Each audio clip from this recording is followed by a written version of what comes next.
SITও বহুত কষ্ট কৰিছে গতিকে আমি জাষ্টিছ পাম আৰু মুখ্যমন্ত্ৰী ছাৰেও কৈছে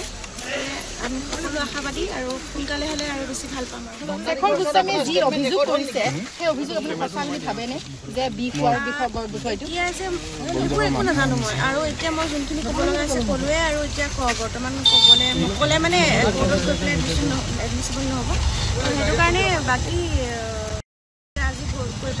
আপুনি সংবাদ মাধ্যমৰ সন্মুখত যিবোৰ ভাষ্য দিছে যথেষ্ট তাৎপৰ্যপূৰ্ণ হিচাপে গৈছে কাৰণ আপুনি কৈছে যে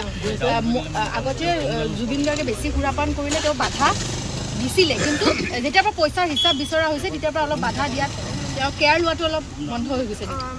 এতিয়াতো ক'ব নোৱাৰিম এইটো মানে তেওঁলোকৰ যোনখিনি সুধিব লগা আছে সুধিলে আৰু মোৰো ক'ব লগাখিনি ক'লোঁ